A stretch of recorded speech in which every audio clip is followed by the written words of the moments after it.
Lieutenant Jack Morris stood at attention in the office of Admiral Peterson.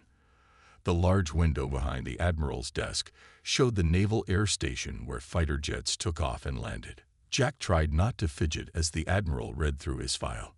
"Your flying record is impressive, Lieutenant," Admiral Peterson said finally. "But your discipline record—" He shook his head. Jack remained silent. He knew what was in that file. 3 reprimands for unauthorized maneuvers, 2 citations for ignoring flight patterns, and 1 commendation for saving his wingman during a training exercise using those same unauthorized maneuvers. "Sir, I can explain," Jack began. The Admiral held up his hand. "I didn't call you here to discuss your past actions, Lieutenant. I called you here because we need a pilot with your unique approach." Jack's eyebrows rose. This was not what he expected. "What I'm about to tell you is classified at the highest level," the Admiral continued. He pressed a button on his desk, and the windows darkened. A holographic display appeared between them, showing what looked like a massive ship hovering above Earth. 3 days ago, this object appeared in orbit. It made no aggressive moves, and when we attempted contact, they responded. "Lieutenant Morris, we are not alone in the universe." Jack stared at the image, his mind racing. "Aliens, sir. Not just aliens. A coalition called the Galactic Federation. 37 different species all working together, and they've invited us to join them." Jack felt his mouth go dry. "And you need a pilot for?" "They've invited representatives to discuss membership. Most will be diplomats, scientists. But they specifically requested military personnel who represent our capabilities. You're one of our best pilots, despite your methods, or perhaps because of them." A knock at the door interrupted them. A woman entered, dressed in a formal suit. Her curly brown hair was pulled back neatly, and she carried a tablet. "Lieutenant Morris, this is Lisa Harrington from the State Department. She's the lead diplomat for this mission." Lisa extended her hand. "Nice to meet you, Lieutenant. I've heard interesting things about your flying." Jack shook her hand, still processing everything. "When do we leave?" Admiral Peterson smiled. "Tomorrow. Pack light. The Federation ship, the Celestial Harmony *, will provide everything you need for the journey." The next morning, Jack stood at the designated meeting point, a remote airfield away from public eyes. He carried only a small bag with personal items. Lisa was already there, talking with a group of scientists and military officials. "Ready for history, Lieutenant?" she asked as he approached. Before Jack could answer, the sky lit up.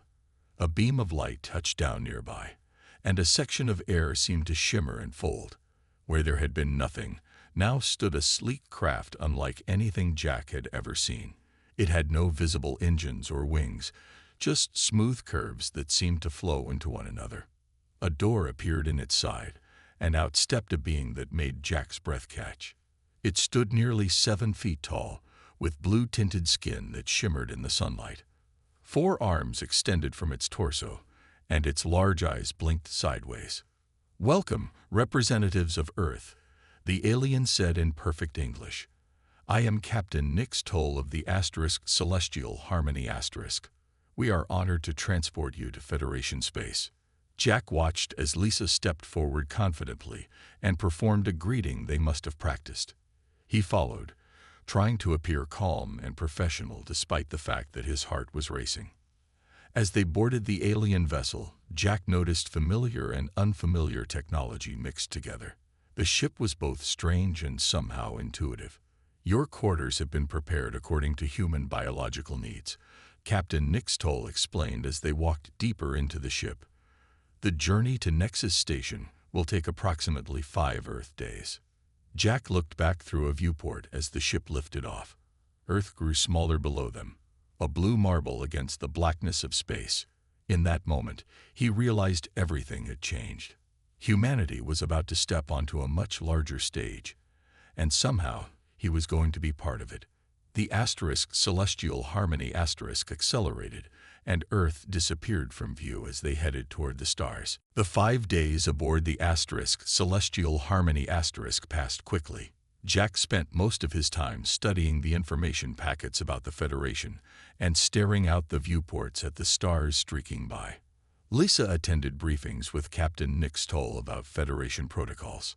On the 5th day, Jack felt the ship slow down. He hurried to the main viewing deck and stopped in his tracks. Before them floated a massive structure that made Earth's largest space stations look like toys. It was shaped like a giant wheel with spokes connecting to a central hub. Countless ships of different sizes moved around it like bees around a hive. "Nexus Station," said a voice behind him. Jack turned to see Lisa. "Home of the Federation Council and our home for the next month." "It's enormous," Jack said. "How many people live there?" "Not people, Lieutenant. Beings. About 12 million from across the galaxy." The Celestial Harmony approached one of the spokes and docked smoothly. Captain Nick Stoll led Jack and Lisa to the airlock. "Ambassador Zex Toril will meet you on the other side," the captain said. "He will be your guide during your stay." The airlock door opened, and Jack got his first taste of the true diversity of the galaxy. The docking area bustled with beings of all shapes and sizes. Some had multiple limbs, others floated in containment suits, and some moved on treads instead of legs. A tall alien with 6 limbs approached them. The being had green skin with gold patterns and large eyes that seemed to change color. "Welcome to Nexus Station," the alien said. "I am Ambassador Zex Toril. It is an honor to welcome the first official representatives of Earth." Lisa stepped forward and performed a formal greeting. Jack tried to copy her movements, but he felt awkward and out of place.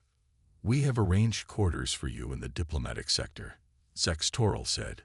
"Tomorrow you will meet with various guild representatives, but today I will give you a tour of the station's central areas." They followed Zex Toril through wide corridors filled with more aliens than Jack could count. Every few steps, he saw a new species he had never imagined. Some aliens stared at the humans with obvious curiosity. Lisa asked questions about Federation politics and trade agreements. Jack remained quiet, taking in everything around him. The technology was beyond anything on Earth. Doors opened without visible controls. Gravity shifted subtly between sections, and information displays floated in midair. "This is the Great Hall," Zex Toril announced as they entered a massive chamber. The ceiling arched hundreds of feet above them, and thousands of aliens moved about their business. Many of the Federation's daily operations happen here. Jack noticed a group of bird-like aliens in matching uniforms. They stood tall and proud, their feathers shimmering with metallic colors. "Who are they?" Jack asked, pointing. "Ah, those are Screeth pilots," Zex Toril explained. "Some of the finest in the Federation. They are naturally suited to flight, having evolved from avian predators." The Screeth noticed Jack looking at them.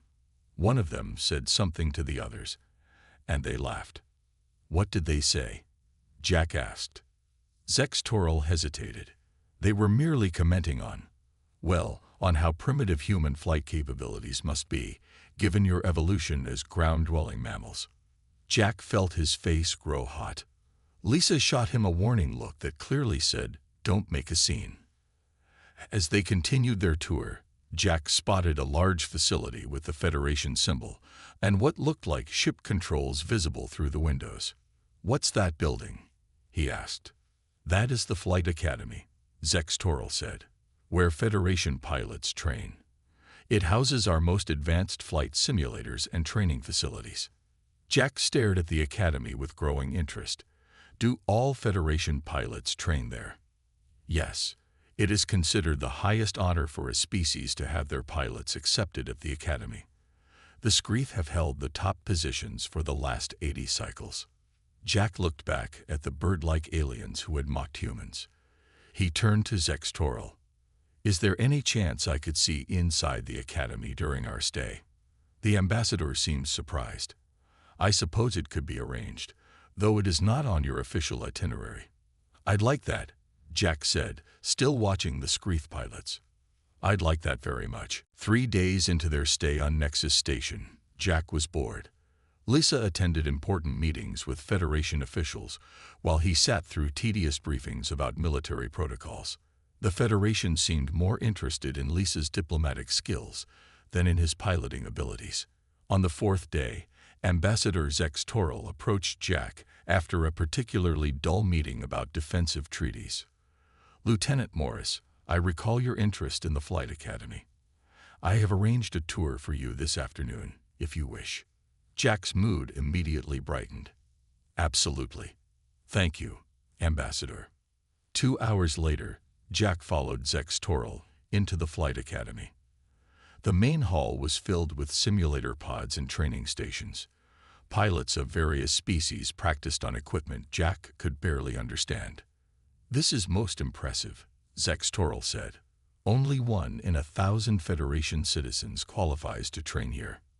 A tall, muscular alien with gray skin and 4 eyes approached them. He wore a uniform covered in badges and insignia. "Ambassador Zex Toril," the alien said, "is this the human pilot you mentioned?" "Yes, Commander Vrax. This is Lieutenant Jack Morris of Earth's Naval Air Force." Commander Vrax looked Jack up and down. "Interesting. I expected someone larger." Jack forced a smile. "We make up for size with skill, Commander." Vrax made a sound that might have been a laugh. "Earth has no space combat experience. You fly in 2 dimensions with primitive aircraft." 3 dimensions, actually," Jack corrected. "And our jets may seem primitive to you, but they're quite advanced by our standards." Vrax waved a hand dismissively. "The Federation judges species potential partly by their piloting aptitude. It gives us insight into spatial reasoning, reaction time, and combat instincts." They walked through the academy, passing training rooms and lecture halls. Jack noticed the Screef pilots from earlier practicing in a large simulator chamber. Their movements were fluid and precise. "The Screef hold all our simulator records," Vrax explained, noticing Jack's interest. "Their natural flying abilities make them exceptional pilots." One of the Screef noticed Jack watching and whispered to the others. They all turned to stare at him. "Perhaps the human would like to try our simulator," called out one of the Screef. "To show us these skills he claims to have." Jack felt Zex Toril stiffen beside him. "That would not be appropriate," the ambassador said quickly. "Lieutenant Morris is here only as an observer." "No, it's fine," Jack said. "I'd be happy to try." Vrax's 4 eyes blinked in sequence. "You misunderstand, human. Our simulators are nothing like your primitive training tools. They require neural interfaces and advanced spatial awareness." "I'm a quick learner," Jack said, his competitive side taking over. A small crowd began to gather. Jack noticed other aliens placing what looked like bets with each other. Lisa appeared at the doorway, looking concerned. She must have been informed about what was happening. "Jack," she said quietly, coming to his side. "This isn't what we're here for. Don't make this into a competition. It's just a simulator, Lisa," Jack replied, keeping his voice low. "I've trained on dozens of them." "Not like these," she insisted. "You have nothing to prove here." Commander Vrax was watching their exchange with interest. "It is rare for a new species to attempt our simulators before formal Federation membership," he said, "but not prohibited. If the human wishes to try, he may." The Screef pilots were now openly laughing among themselves. One of them stepped forward. "I am Flight Leader Kreese. I hold the current record on the basic training module. Let us see how the human compares."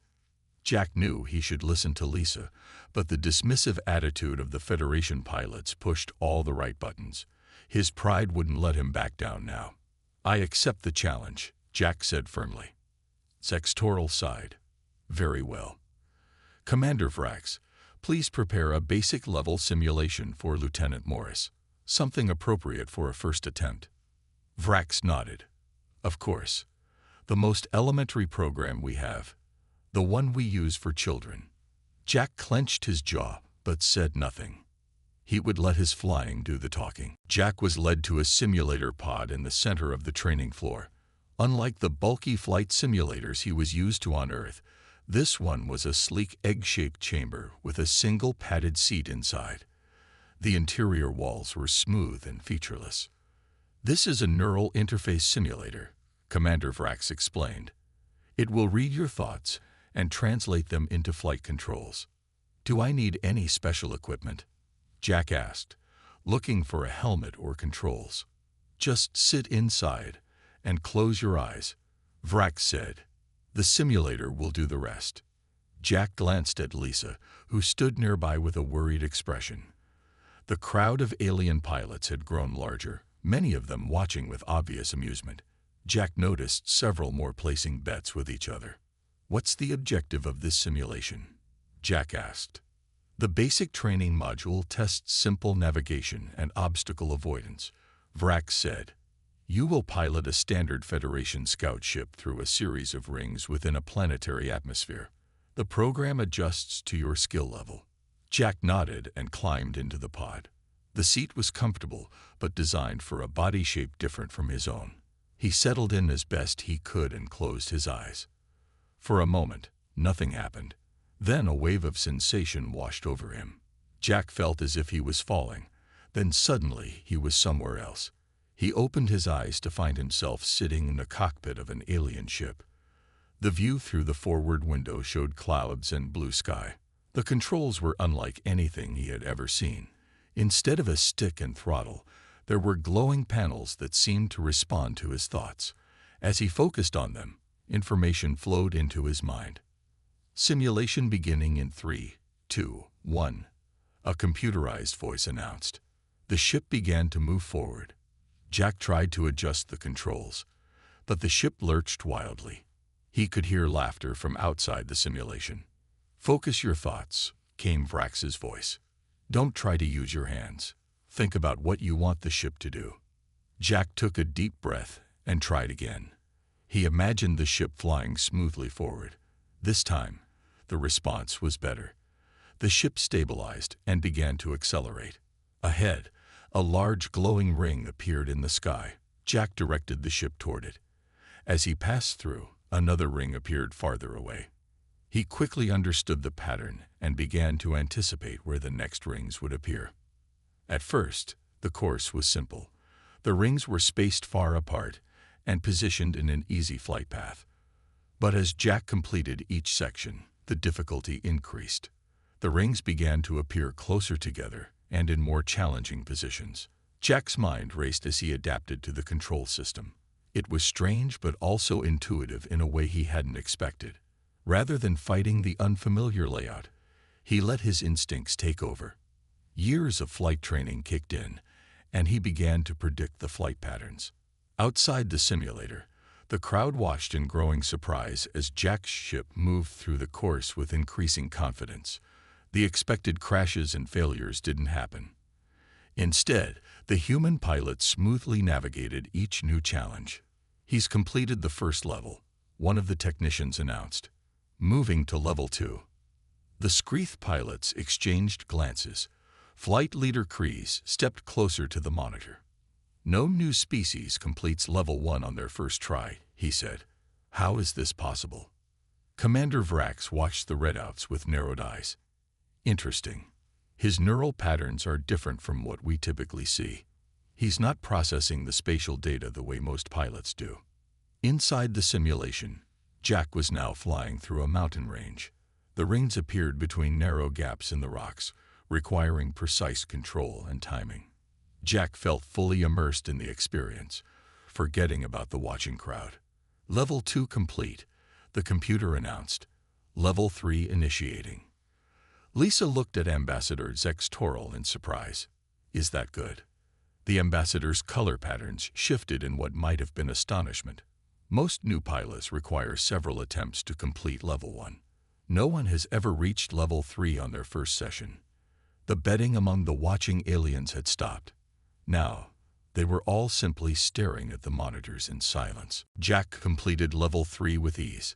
The simulation now showed a dense asteroid field with rings placed in seemingly impossible positions. His ship darted between massive space rocks, narrowly avoiding collisions as he threaded through each target. Level 4 complete, the computer announced. Now entering advanced training module. Outside the simulator, the room had grown silent except for the occasional whisper. No one was laughing anymore. Commander Vrax stood beside the control panel, all four eyes fixed on the performance metrics. "This is unexpected," he said quietly. Lisa looked at the displays, though she couldn't understand the alien symbols. What level do most new pilots reach? Most species' first attempts end during level 1, Ambassador Zex Toral explained. The neural interface is difficult to master quickly. The Screef hold the record for first-time users, reaching level 3.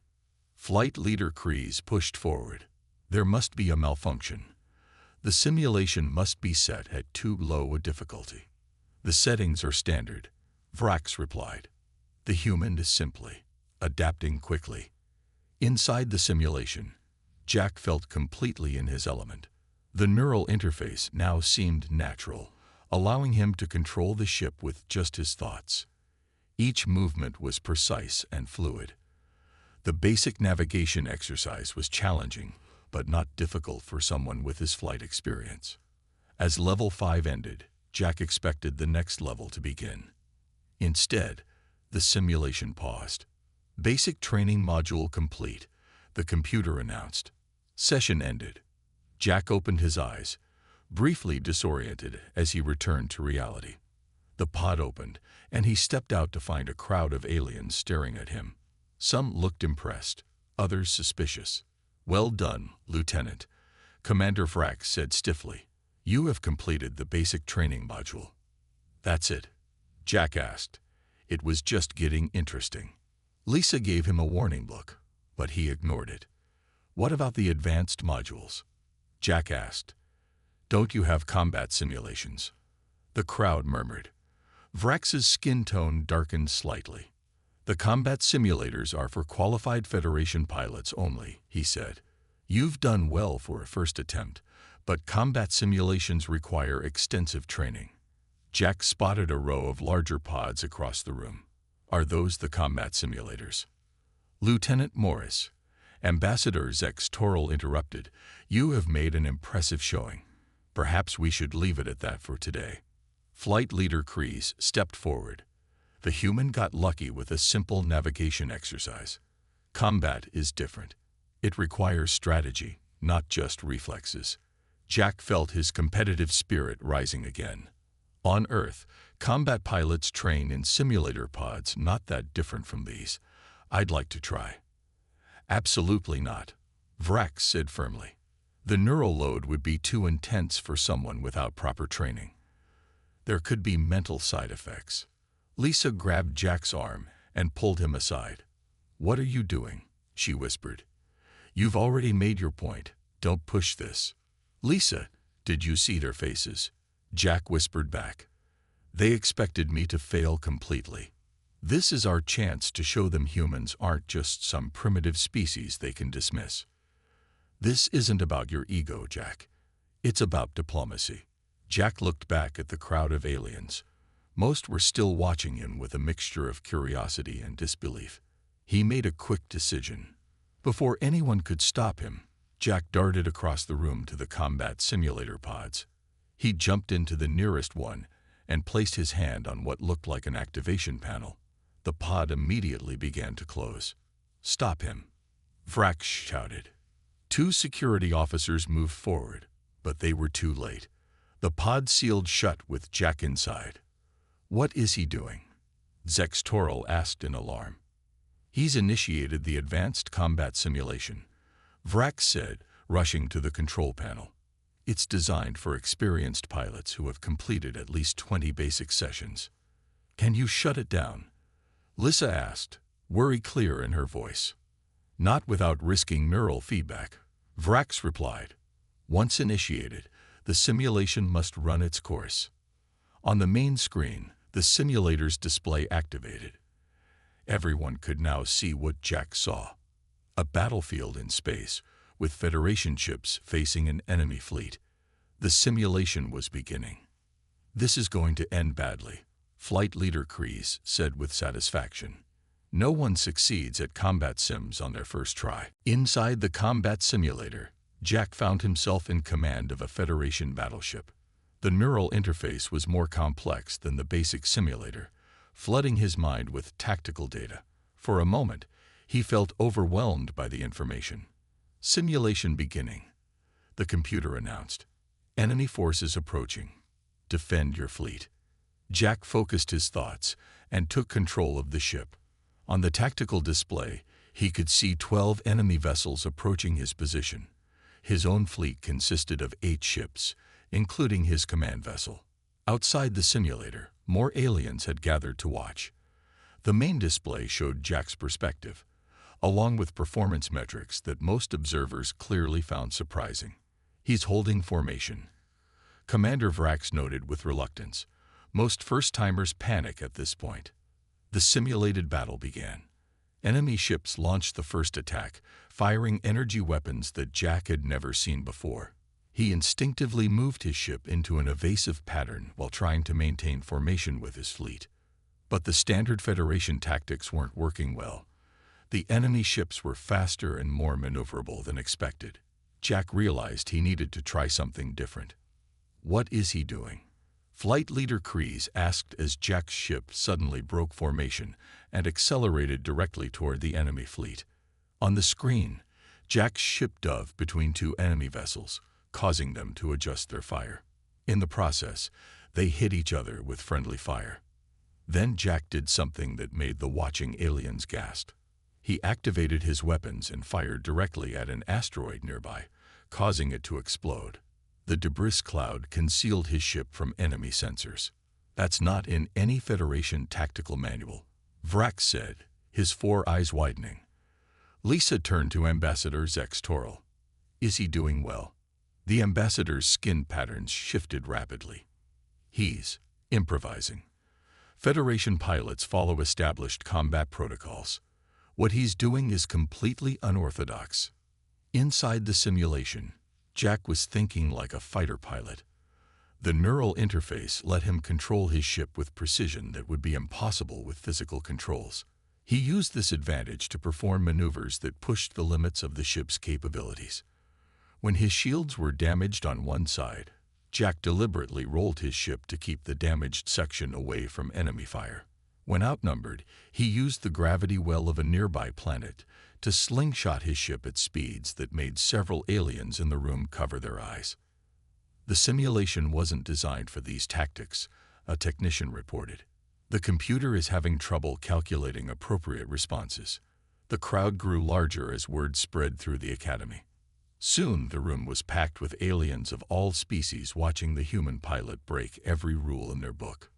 Jack flew his ship directly through the explosion of its own weapons, using the energy discharge to mask his approach to the enemy flagship. When another Federation ship was heavily damaged, Jack positioned his vessel to take enemy fire meant for his ally. "He's sacrificing shield strength to protect another ship," Vrax said. "That's against protocol. Captains are instructed to preserve their command vessels." "But it's working," someone pointed out. Indeed, Jack's unusual tactics were confusing the simulation. The enemy AI had been programmed to counter standard Federation strategies, not the unpredictable approach Jack was using. As the battle progressed, Jack destroyed 3 enemy ships while losing only one of his own. He dove his ship into narrow gaps between asteroids where larger enemy vessels couldn't follow. He used debris from destroyed ships as cover for his approaches. Flight Leader Kreese watched in stunned silence as Jack performed a maneuver that involved skimming the atmosphere of a gas giant to change direction at a speed that would tear most ships apart. "That's physically impossible," Kreese protested. "Not impossible," Commander Vrax corrected. "Just extremely dangerous. No sane pilot would attempt it." Lisa couldn't help but smile despite her earlier concerns. "That's Jack for you. He doesn't know what he's not supposed to try." On the simulator's difficulty scale, the program had automatically adjusted to maximum level, something usually reserved for veterans with years of experience. Still, Jack continued to hold his own against increasingly difficult odds. The simulation ended after Jack destroyed the enemy flagship with a maneuver that involved flying through a narrow gap in its damaged shield system. The pod opened, and Jack stepped out, slightly dizzy but grinning. The room was now packed with aliens. Many stared at him in silence. Others whispered to each other urgently. Commander Vrax stood by the control panel, his 4 eyes blinking rapidly as he reviewed the final scores. "Well?" Jack asked. "How did I do?" No one answered immediately. Then Commander Vrax spoke, his voice carefully controlled. "You scored 43% above the previous record," he said, "a record that has stood for 12 cycles." Flight Leader Kreese pushed through the crowd. "This cannot be accepted. He violated every standard combat protocol. His tactics were reckless and dangerous, yet effective," said a new voice. The crowd parted as a human woman in a formal uniform walked in. Admiral Kelly Daniels, the head of Earth's delegation, had arrived. Behind her stood several Federation Council members. "Admiral," Lisa said, clearly surprised. "We didn't expect you." "Word travels fast on this station," Admiral Daniels replied. "When I heard a human pilot was breaking records in the simulator, I had to see for myself." She turned to Commander Vrax. "I'd like to review Lieutenant Morris's performance data." Before Vrax could respond, a loud argument broke out among the Screeth pilots. They were demanding the results be invalidated. Other aliens joined in, some defending Jack's performance, others questioning its legitimacy. Ambassador Zex Toril raised all 6 of his hands for silence. "This is unprecedented," he admitted, "but the simulator's judgment is final. The human pilot has indeed set a new record, using methods no Federation pilot would consider." Kreese protested. "Exactly," Admiral Daniels said with a smile. "That's precisely why the record stands. Lieutenant Morris brought a completely different perspective to your combat simulations." The room fell quiet as a tall, elderly alien with pale blue skin entered. Everyone, even Commander Vrax, bowed slightly. "High Counselor Xylos," Ambassador Zex Toril said, "this is unexpected. When half the station is talking about a human pilot's performance, the Council takes notice," High Counselor Xylos said. His voice was deep and calm. "Show me the recording." They watched the replay of Jack's simulation run. When it ended, the High Counselor turned to Admiral Daniels. "Your species thinks differently than ours," he said. "Lieutenant Morris used tactics our pilots would never attempt because our training discourages such risks." "Humans have always been risk-takers," Admiral Daniels replied. "It's how we've survived and advanced." High Counselor Xylos nodded slowly. "The Council will need to discuss the implications of this demonstration. It seems humans have natural aptitudes that would be valuable to the Federation." Jack stepped forward.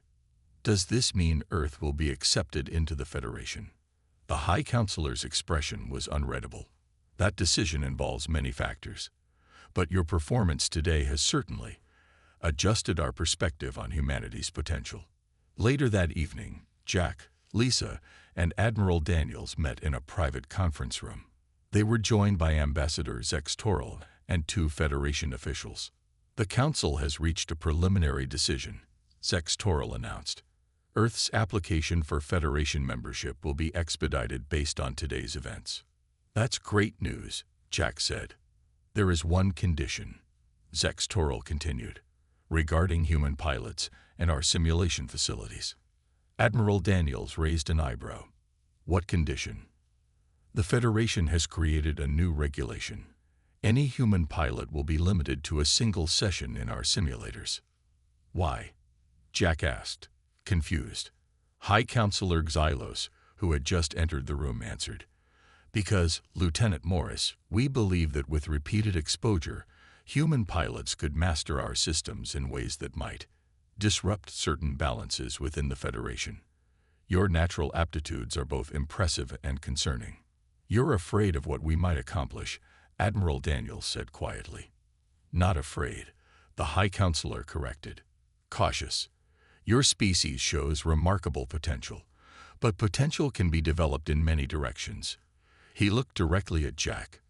Today you showed us that humans are not the primitive species many believed. You've earned your place at the Federation table.